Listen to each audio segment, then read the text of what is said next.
welcome back. Here I am again, Miss Debbie from Cox CSP. Let's continue reading from our chapter book on Wooden Willie. This would be section 11. Okay, here we go. Beloved Belinda wiped his eyes with her apron, and she and Uncle Clem and the old lady and Wooden Willie and the storekeeper sat down to watch the children playing with their new toys. This is the best fun I've had since I was a little boy and hung up my stocking on Christmas Eve, the storekeeper said.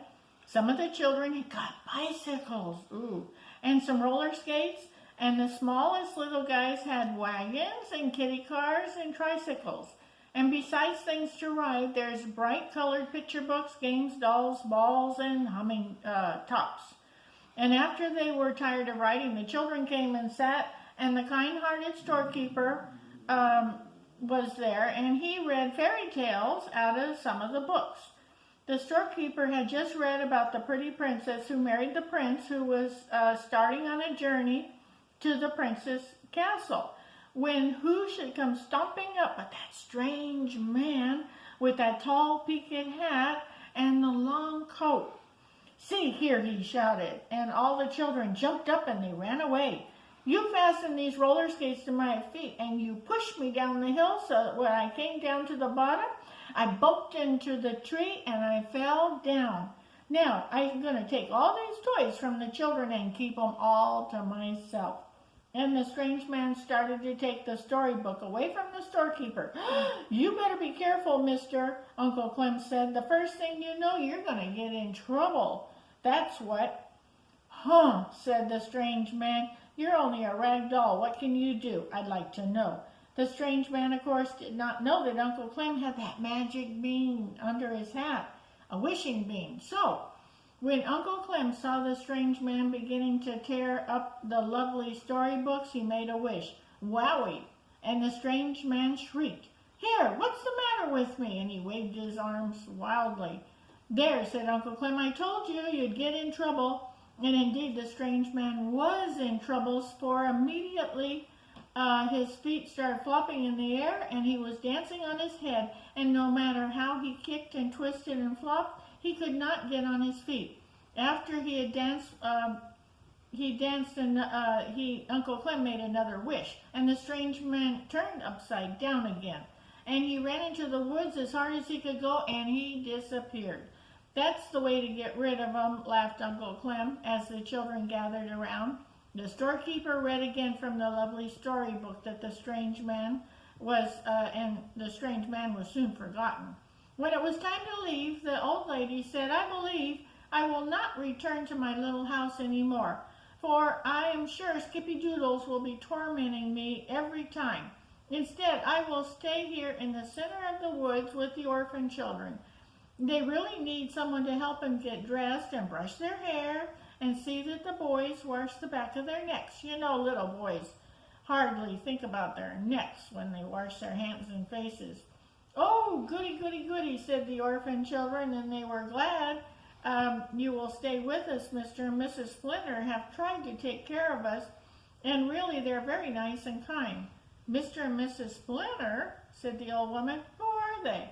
"Here they come now," the children cried. Down the path came a wooden man and a wooden woman. One of the orphan children introduced everyone to the Splinters. "We would love to have you stay with us," Mr. Splinter said, when the children told him of the old lady's intention to stay. It would be a lot of fun if you would. Mrs. Splinter and I, being wooden, of course, are not real for sure people. Wooden Willie is just like you," Uncle Clem told him. "Did you come from Wooden Land?" "Yes," Mr. Splinter replied. "It's a sad story, but I will tell you. Mr. Splinter and I were made from the wooden factory and just started down the street to find a wooden house to rent, and accidentally stepped on the poodle dog's tail. Ordinarily, this wouldn't have been so bad, but the poodle dog belonged to the queen. So she had her guards take us before the king, and the king ordered us to the buzzsaw. Fortunately, a wooden man who runs the buzzsaw was very pleasant, wooden, kind man, and he hid us until evening and told us to escape from this country. So we've been here ever since. What a sad story, the storekeeper said, wiping the tears from his eyes. Mrs. Splinter put her wooden arm around Wooden Willie and hugged him tight. Whose little wooden boy are you? She said. I belong to Uncle Clem and beloved Belinda, Wooden Willie said. I have a nick on my head, so the manager at the factory gave me away. And here, I'm going to show you Mr. and Mrs. Splinter, and there's Wooden Willie talking to him. Okay, and we are mighty glad you did, Uncle Clem said. Wooden Willie is a very fine boy, and the nick in his head didn't spoil him a bit. We have always wanted a nice wooden boy like Wooden Willie, Mrs. Splinter said. Would you sell him to us, Uncle Clem and beloved Belinda? Dear me, Uncle Clem and beloved Belinda both explained. We can't sell Wooden Willie. That's not right, you know. No, that's not, said the storekeeper, but you could give Wooden Willie to these nice wooden people. Then we shall have to leave it to Wooden Willie, Uncle Clem said. Would you like to stay with Mr. and Mrs. Splinter and be their little wooden boy?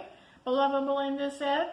I believe I would, Wooden Willie replied, though I do love you and Uncle Clem just as much as ever.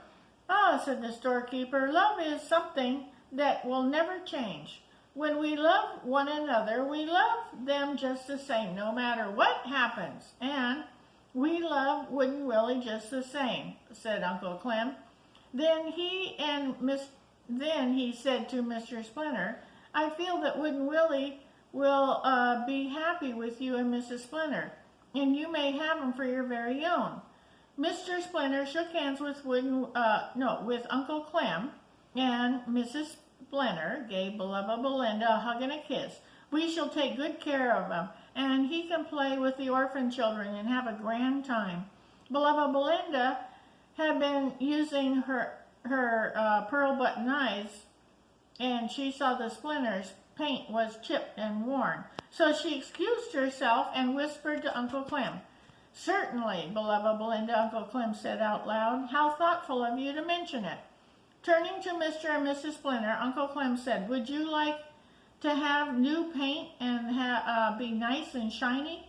Yes, indeed we would, said the two Splinters. So Uncle Clem took a magic bean from his hat and made his wish. And right in front of the orphan children, everybody's wish came true, for there stood two Splinters as new and shiny as they just stepped out of the factory in Wooden Town. And all the orphan children clapped their hands, and the storekeeper and the little old lady told the wooden people how shiny and new they looked. You must bring all the children down to my store someday, said the storekeeper. He and Uncle Clem helped beloved Belinda into the car, and the little old lady promised to come. Mr. and Mrs. Splinter promised and waved goodbye. Come and see us again. Come and see us again. The storekeeper drove his car away, and he and beloved Belinda and Uncle Clem called back, yes, thank you, we will. Do we have time? No, we don't. Well, it's so fun to read this book. Well, we'll come back next time, okay? So keep reading along as we go through the series, okay? Goodbye.